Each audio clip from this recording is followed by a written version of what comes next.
going to talk about how to write an effective paragraph.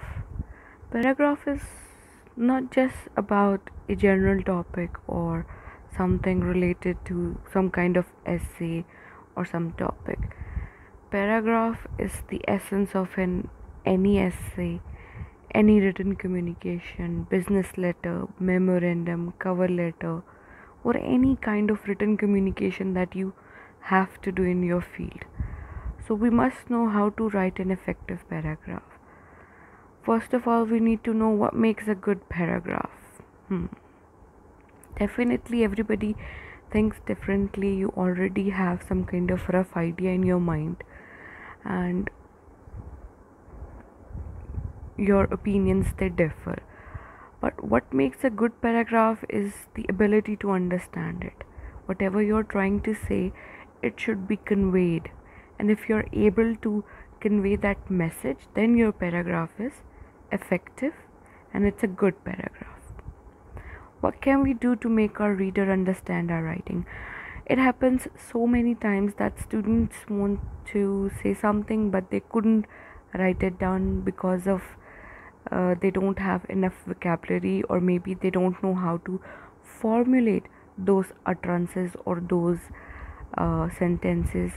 There are so many language issues people face, and that is why their paragraph is not effective.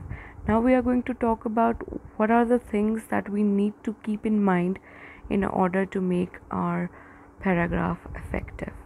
There are 3 things that make a paragraph a very effective one, a good one. Of course, there could be more elements, more factors as well, but we'll be focusing only on 3 of them. First one is the unity, second one is the coherence, and third one is the elaboration. Now we need to understand, what do these all mean? I mean, what kind of part they play in any paragraph. Moving on to unity. Should we start with unity? Now, am I talking about this kind of unity? You can see a bunch of students or peers or friends, they are showing some kind of unity. And definitely this word must have come across in your academic and personal life, and unity could mean different things to different people. When a paragraph has unity, all the sentences relate directly to the main idea. If there is a sentence off topic at all, this begins to create confusion for your reader. For example, I am talking about unemployment, right? My first 3 sentences are about unemployment, and all of a sudden I start talking about rain or mountains or cats. That would create a lot of chaos for the readers, because first 3 lines were about unemployment and all of a sudden we are reading about rain, mountains and cats, which is not required. So in order to achieve unity, your paragraph should relate to the one idea and only one idea that you're going to discuss, right? And one should only point out the most important details. Unnecessary, irrelevant information should not be added to your paragraph. Now this is an example, and we'll try to find the sentence in the paragraph that is destroying the unity and it does not belong to the paragraph. Now this is a paragraph. The disappearance of Amelia Earhart remains a mystery. Earhart, who was the first woman pilot to fly across the Atlantic Ocean, crashed into Pacific Ocean while attempting to fly around the world. She was born in Atchison, Kansas in 1897. Some researchers believe that she survived the crash into the Pacific because radio distress calls were received. An intensive search for the source of the signals was made. Searchers were not able to find her. However, finally the distress signals ceased. In spite of continued searches by airplane and ship, no clue about what became of Amelia Earhart has been found yet. Now there is one sentence that does not belong to this particular paragraph, look at the first sentence. We are talking about the disappearance of Amelia, right? And she was the first woman first woman pilot to fly across Atlantic and etc. Now take a minute and think what could be the irrelevant or unnecessary sentence in this paragraph that is destroying the unity. Now this is the sentence that is destroying the unity of the paragraph. We do not need to know where she was born, because the main idea is about the disappearance of Amelia Hart. We do not need to know where and when she was born. So this sentence is destroying the unity of the paragraph.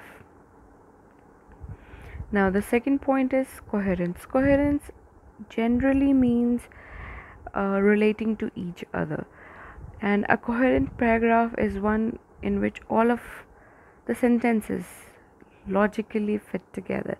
Coherence has to do with logic as well. Like I told you, if I'm talking about unemployment and all of a sudden I'm talking about cats, that is not logically fitting together, right? Unemployment does not have anything to do with cats. So if we do not shape and develop our ideas, our arguments in a paragraph effectively and with logic, then the paragraph is not a good paragraph. When a paragraph has coherence, your reader can easily see how all of the details are connected. So this is the basic point, that one paragraph should talk about one main idea, and all the things written in that particular paragraph should relate to that one idea, and the details should logically fit together. Now the most important question is, how can we actually create coherence? There are two ways. There could be more, but we'll focus on only two. Order details in a way that makes sense. Of course, let's say we are talking about unemployment. First we'll talk about unemployment, how it has affected global market. Then we can shift to Pakistani market. Then we can shift to different degrees and different people, different fields, and then we can come to our personal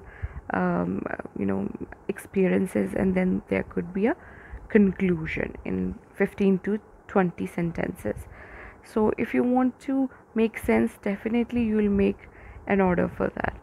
And the second way could be to show a connection by using transitional words. Now what are transitional words? Like we talked about, that our coherent paragraph should have order. Now order is not that order that we give in a restaurant, right? It's another kind of order that we have talked about, and we should make our paragraph clear and coherent and order the details in a sequenced and systematic manner. Now look at the chart. There are two kinds of order that you can make. First one is chronological, and the second one is the kind of a paragraph that presents details in the order they occur. Now chronological order is special order, order of importance, logical order. You can order your details according to the importance or according to the logic, and another one you can group the details according to the location or important dates and etc. It depends on you. For example, if you're talking about something from the past, then you will try your best to logically fit together and make your paragraph coherent. For example, let's say your admission process. You got admitted in the university around February, I guess, or March, let's say. Then you started taking your classes, and then all of a sudden there was an outbreak of this pandemic coronavirus, and everything was shut down. And if you give details, like you give dates to these events, then you are ordering your paragraph or your details according to the logical order or according to the importance and dates as well. So this is how you can create coherence in your paragraph. Now, second way to create coherence is using transitional words.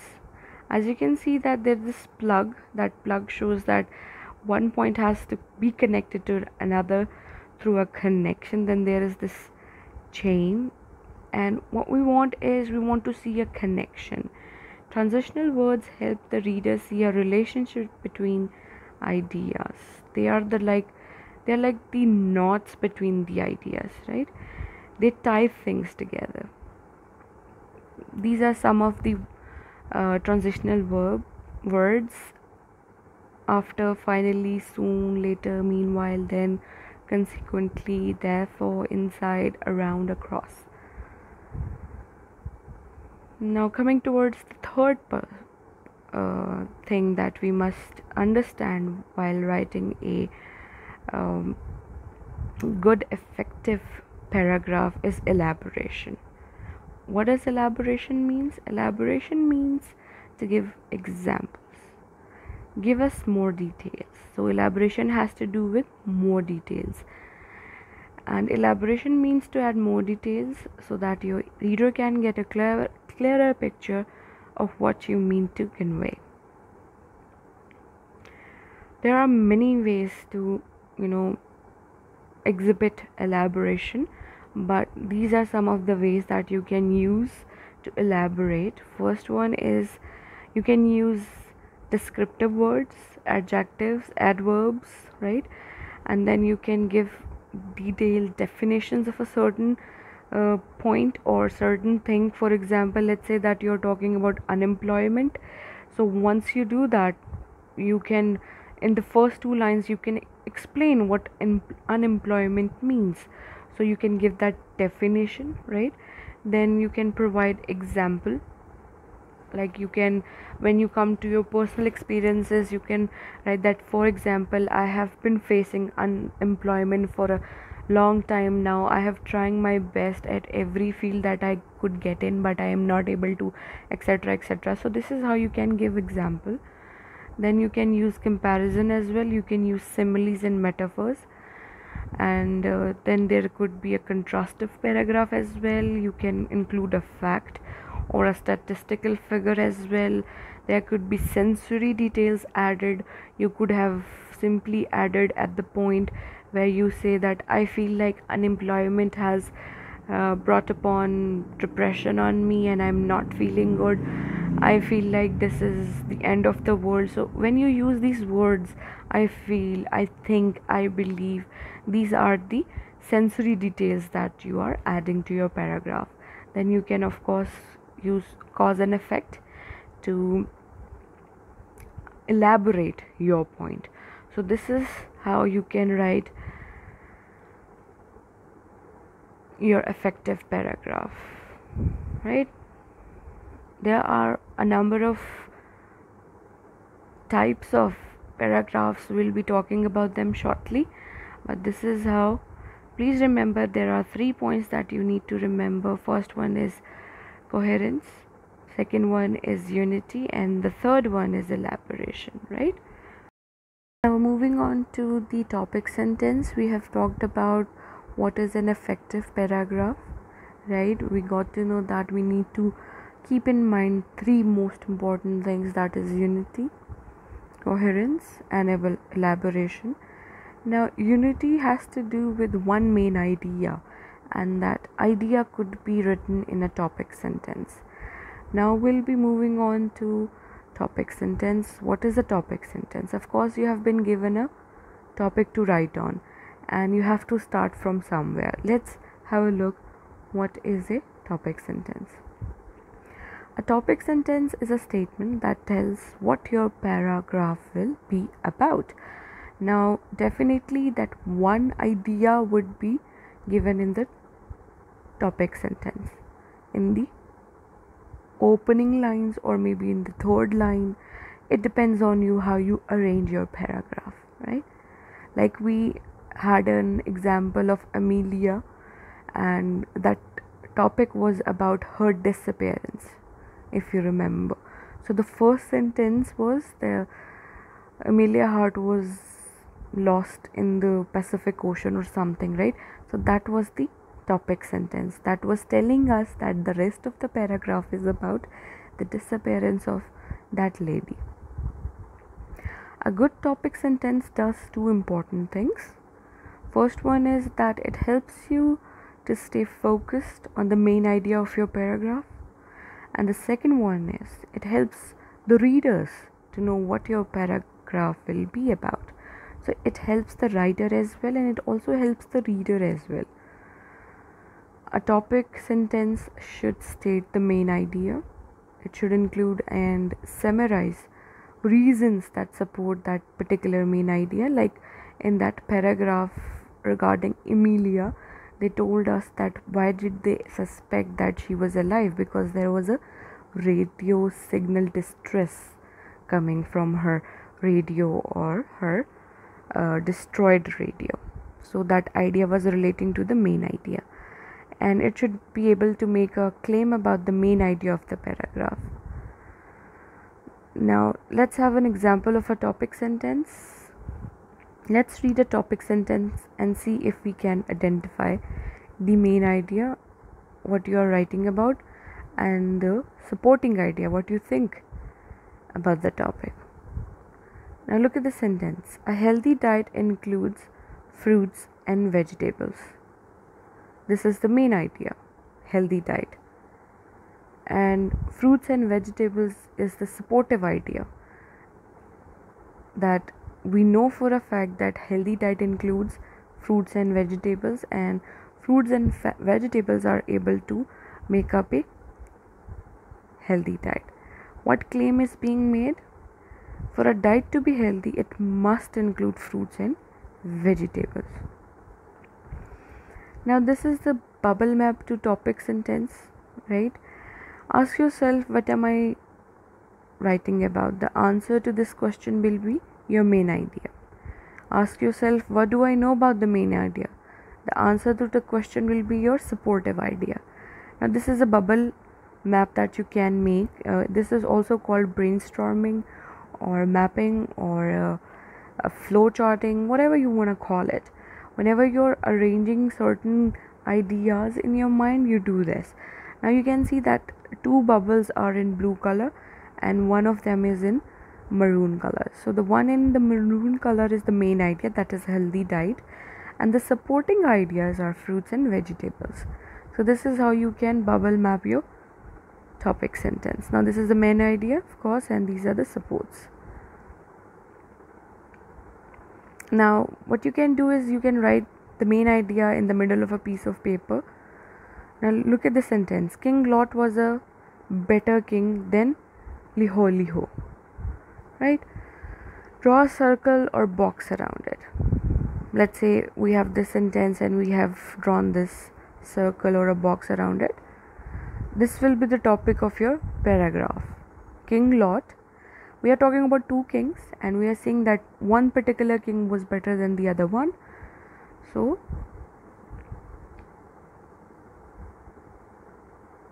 let's draw this.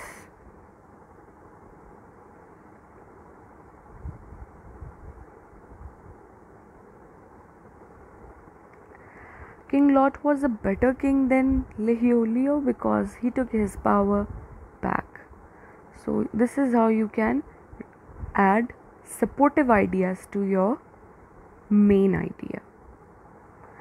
Now you can also repeat the additional reasons. King Lot was better because he made his decisions on his own. So this is how you can bubble your ideas. This is how you can make your main topic and then supporting ideas. When you do this, only then you are able to write a very good topic sentence. Now main idea, as you can see, is King Lot was a better king than Liholiho, and the supporting ideas are these two: took his power back and made his decisions.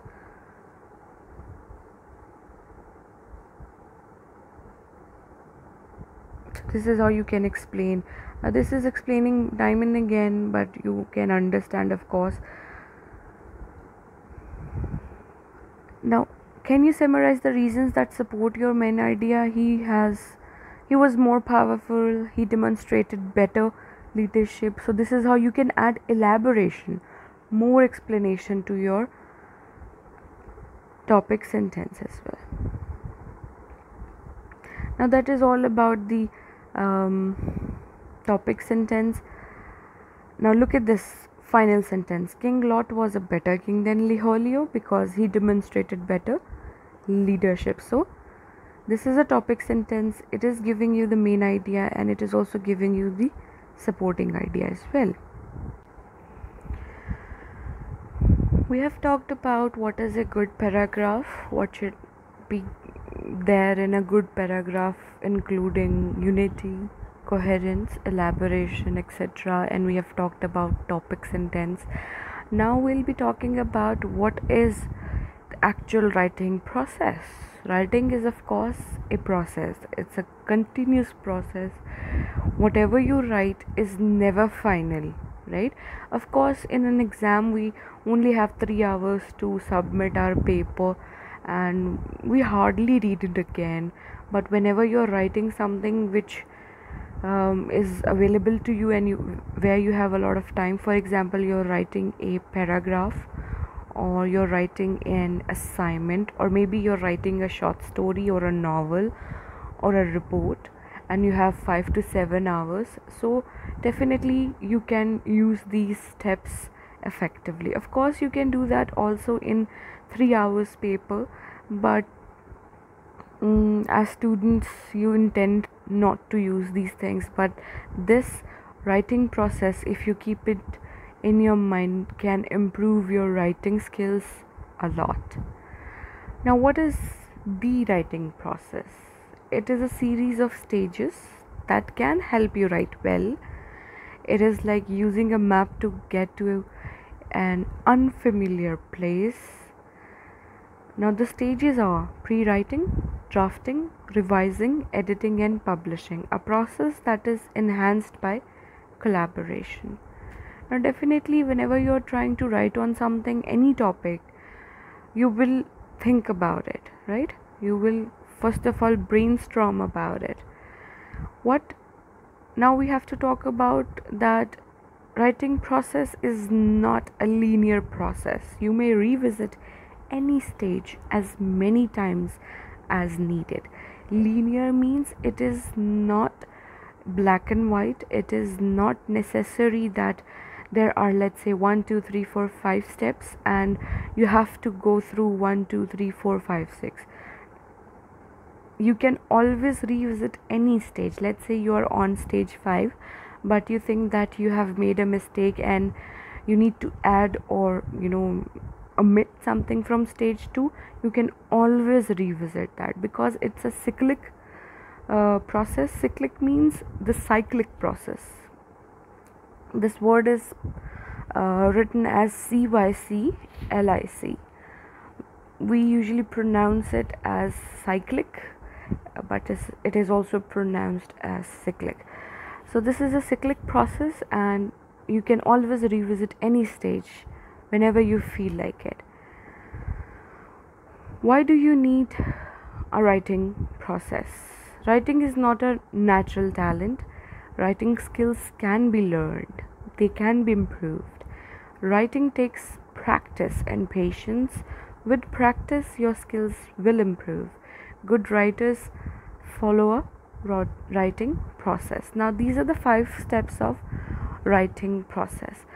Now, you will find a number of other, let's say, steps out there on internet. Yeah, you will also find a number of writers. They have talked about this writing process differently, but this is the most easiest and most comprehensive 5-step process that you can keep in your mind while writing any paragraph, essay, report, or any kind of writing. Step 1 is pre-writing. Step 2 is drafting. Step 3 is revising, and step 4 is proofreading. That also includes editing. And then step 5 is publishing. Now, what is Pre-writing. Pre-writing is basically what you think. You have to decide on a topic that you are going to write about, and then you have to keep in mind about your audience. Definitely your writing should always be audience oriented. For example, when you attempted your paper, your goal, your objective of attempting that paper was to satisfy the answer asked. You were given a question, right, and you had to answer. So you tried your best, you thought about it, you mapped it out in your head that I'm going to write about this particular topic in this manner so that it can make sense to the madam and she can examine it and give marks to it. So you tried to examine all the situational points and you wrote it. I was the audience you were sending your written piece of writing to. Of course, thinking is also related to brainstorming the idea. You can also list the places where you can research the required information. For example, you can take help from books, research articles, or different senior teachers or senior students, or maybe library or internet. You have to list down the people or the places you are going to get help from, and of course you have to do your research. Step 2 is drafting. Drafting is usually the writing point where you are writing. Put the information you researched into your own words, write sentences and paragraphs even if they are not perfect. The goal of the writing or drafting is to get it written. It is not to give a perfection to it, it is to write it. Read what you have written and judge if it is suitable and if it says what you mean. Then you can show it to others and ask for suggestions. Now step 3 is revising. Make it better. Read what you have written again, think about it, ask other about it, rearrange words or sentences. Sometimes we have used such words in our sentences which are not very much applicable. For example, most of the students do not understand the difference between see and watch. Whenever we are watching a movie, if I say that I have seen a movie, that means I have seen it in the past. But if I say that I am seeing a movie, that is incorrect. With watching something, it is always the word watch is used. It is something that is there in English. Similarly, if I say that I am listening to the songs, that is correct, but I cannot say I am hearing to the song. If I am passing by from a wedding ceremony and accidentally some music comes around my ears, that is hearing. But when I am plugging my earphones to my mobile phone and searching for music on internet, that is listening, that is intentional listening. So very often we as Asians or Pakistani students make these mistakes. We do not know what words to use in which sense, and we can always take help from vocabulary or a dictionary or a friend or a person who knows English better or some professor. And then sometimes we are writing, we can add odd details, so you can take them out. Then you can also replace the repetitive words or expressions or the thoughts, and you can replace them. And this is how you can make your writing smooth, by revising it. Step 4 is proofreading. It is also related to editing and evaluating. Proofreading is done to make it correct. Be sure that all sentences are complete. They are complete in every aspect. They do not have spelling mistakes. There is no mistake of capitalization and punctuation. Change the words that are not used correctly. Have someone check your work. Recopy it correctly and neatly. So whenever you're revising it, whenever you're proofreading it, editing it and re-evaluating it, you will find a number of things that you can add and a number of things that you can omit. Omitting it to take it out of your paragraph or any piece of writing. So this is how you can proofread your writing. And the last step is publishing. Now publishing here could mean publishing to the some kind of website, but if you have to make it simple, you're submitting an assignment to me, so I am the person you have to submit it to. So that is also that also comes under publishing. Read your writing aloud to a group of people, publish your work in the student or parent newsletter, or definitely you can share it with your teacher, professor on a piece of paper. So these are the 5 steps that are involved in a writing process. Now this is one let's say a parameter that you can show or share with you, or you can follow it in order to write a effective piece of writing. As you can see that at the top of the page there is topic, then there is pre-writing, then there is drafting, revising, proofreading, and publishing. And then you can also add additional terms if you have any. So whenever you're trying to write something, you can jot down your points under these headings to make your writing more effective. And this is one short pamphlet or a piece of paper that explains the writing process. As you can see, pre-writing is at the top. There is brainstorming, narrowing of the topic, mapping it, organizing it. Then there is drafting, follow your plan, then revising, editing, and publishing. So this is the writing process, which is very much needed whenever you're writing a paragraph or a report or an essay, thesis, research article. This is how you can arrange your writing in a effective process.